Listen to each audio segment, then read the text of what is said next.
A Fraternidade Espírita Chico Xavier apresenta A Página Amiga, o audiobook do livro Nosso Lar.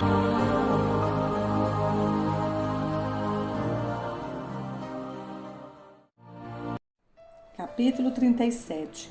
A preleção da ministra. No curso de trabalhos do dia imediato, grande era o meu interesse pela conferência da ministra veneranda. Ciente de que necessitaria da permissão, entendi-me com Tobias a respeito. Essas aulas, disse ele, são ouvidas somente pelos espíritos sinceramente interessados. Os instrutores aqui não podem perder tempo. Fica você, desse modo, autorizado a comparecer com os ouvintes, que se contam por centenas entre servidores e abrigados dos ministérios da regeneração e do auxílio. Num gesto afetuoso de estímulo, rematou: desejo-lhe excelente proveito. Transcorreu o novo dia em serviço ativo. O contato de minha mãe e suas belas observações relativas à prática do bem enchiam-me o espírito de sublime conforto. A princípio, logo após o despertar, aqueles esclarecimentos sobre o bônus horas me haviam suscitado certas interrogações de vulto. Como poderia estar a compensação da hora afeta a Deus? Não era atribuição do administrador espiritual ou humano a contagem do tempo? Tobias, porém, esclarecera minha indulgência, a inteligência faminta de luz. Aos administradores, em geral, impede a obrigação de contar o tempo de serviço, sendo justo igualmente instituírem elementos de respeito e consideração ao mérito do trabalhador. Mas quanto ao valor essencial do aproveitamento justo, só mesmo as forças divinas podem determinar com exatidão. Há servidores que depois de 40 anos de atividade especial delas se retiram com a mesma incipiência da primeira hora, provando que gastaram tempo sem empregar dedicação espiritual.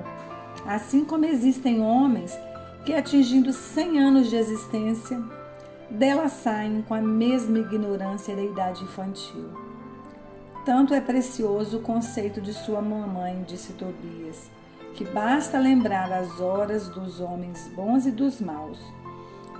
Nos primeiros, transformam-se em celeiros de bênçãos do eterno. Nos segundos, em látegos de tormento e remorso, como se fossem entes malditos. Cada filho acerta contas com o pai conforme o emprego da oportunidade ou segundo as suas obras. Essa contribuição de esclarecimento auxiliou-me a ponderar o valor do tempo em todos os sentidos. Chegara a hora destinada à preleção da ministra, que se realizou após a oração vespertina.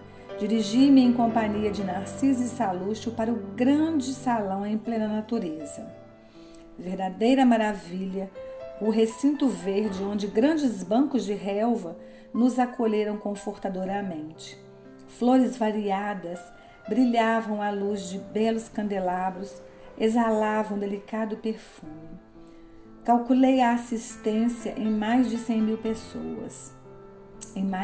pessoas.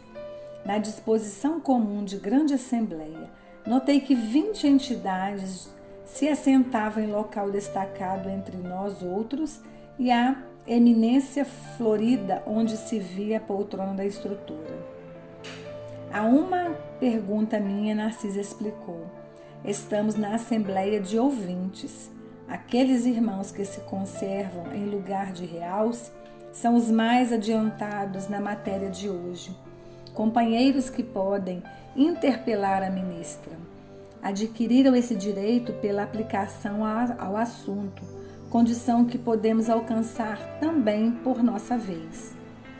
Não pôde você figurar entre eles? Indaguei.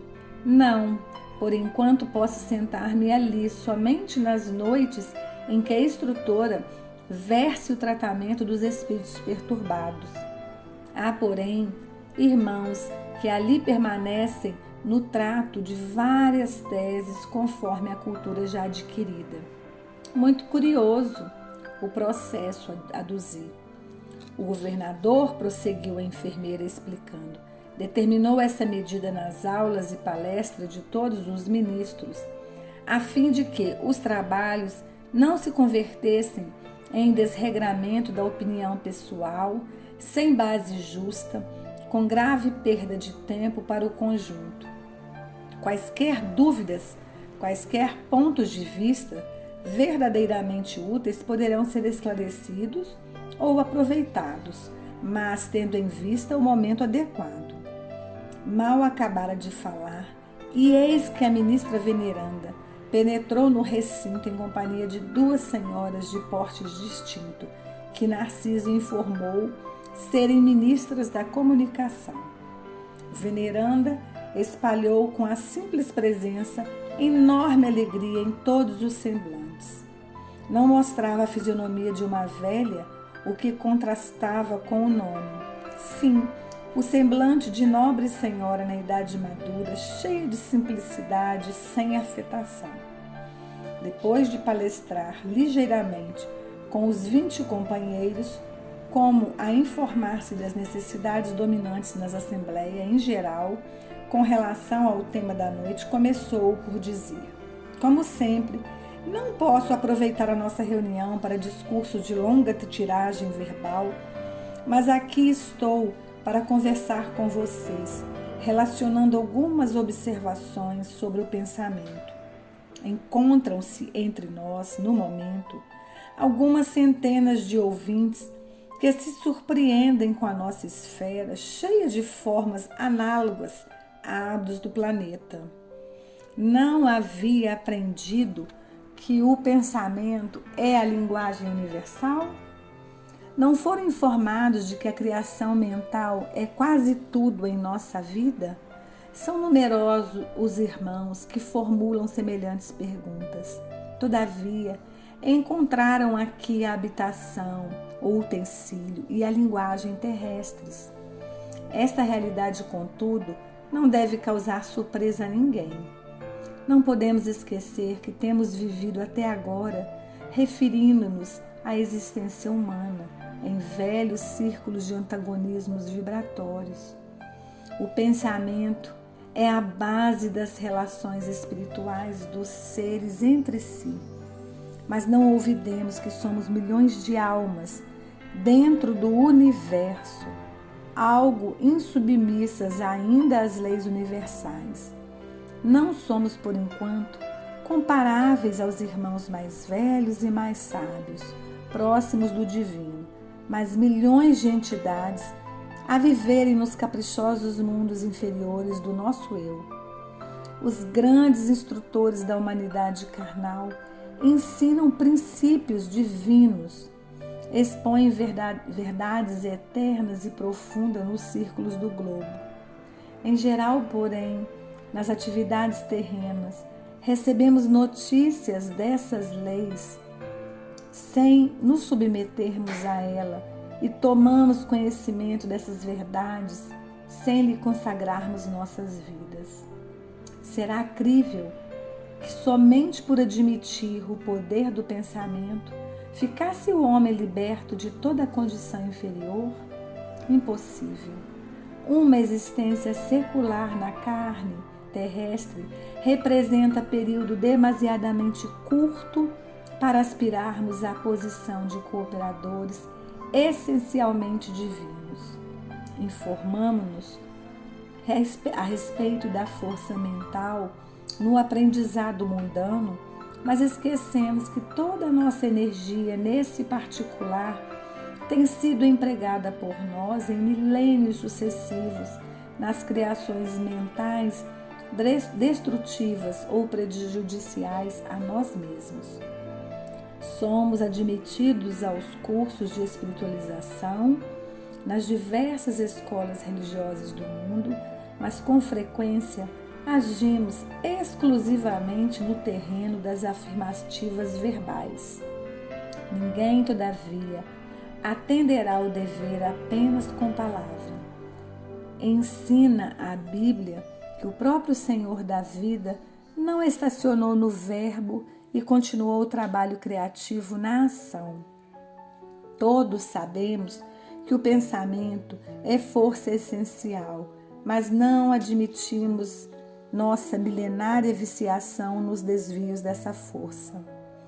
Ora, é coisa sabida que um homem é obrigado a alimentar os próprios filhos nas mesmas condições. Cada espírito é compelido a manter e nutrir as criações que lhes são particulares. Uma ideia criminosa produzirá gerações mentais da mesma natureza. Um princípio elevado obedecerá à mesma lei. Recorramos a símbolo mais simples. Após elevar-se às alturas, a água volta purificada, veiculando vigorosos fluidos vitais no orvalho protetor ou na chuva benéfica. Conservemo-la com os detritos da terra e falaemos a habitação de micróbios e destruidores. O pensamento é força viva em toda parte. É a atmosfera criadora que envolve o Pai e os filhos, a causa e os efeitos no lar universal. Nele transformam-se homens em anjos, a caminho do céu, ou se fazem gênios diabólicos a caminho do inferno. Apreendem vocês a importância disso? Certo, nas mentes evolvidas entre os desencarnados e encarnados, basta o intercâmbio mental, sem a necessidade das formas, e é justo destacar que o pensamento em si é a base de todas as mensagens silenciosas da ideia nos maravilhosos planos da intuição, entre os seres de toda a espécie. Dentro desse princípio, o espírito que haja vivido exclusivamente em França poderá comunicar-se no Brasil, pensamento a pensamento, prescindindo de forma verbalista especial, que nesse caso será sempre a do receptor, mas isso também exige afinidade pura. Não estamos, porém, nas esferas de absoluta pureza mental, onde todas as criaturas têm afinidades entre si. Afinamo-nos uns aos outros em núcleos insulados e somos compelidos a prosseguir nas construções transitórias da Terra, a fim de regressar aos círculos planetários com maior bagagem evolutiva. Nosso lar, portanto, como cidade espiritual de transição, é uma bênção a nós concedida por acréscimo de misericórdia para que alguns poucos se preparem à ascensão e para que a maioria volte à Terra em serviços redentores. Compreendamos a grandiosidade das leis do pensamento e submetamo-nos a elas desde hoje. Depois de longa pausa, a ministra sorriu para o auditório e perguntou: quem deseja aproveitar? Logo após, suave música encheu o recinto de cariciosas melodias.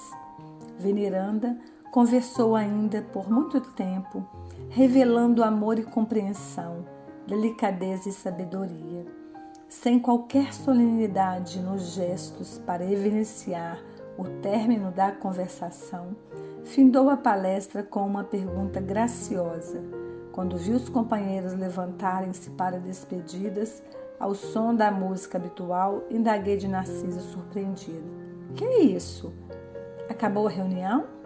A enfermeira bondosa esclareceu sorridente: a ministra Veneranda é sempre assim. Finaliza a conversação em meio ao nosso maior interesse. Ela costuma afirmar que as preleções evangélicas começaram com Jesus, mas ninguém pode saber quando e como terminarão.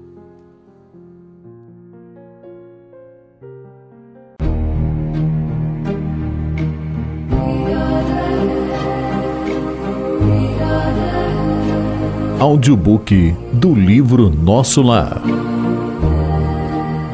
Narrativa Cristina Albuquerque.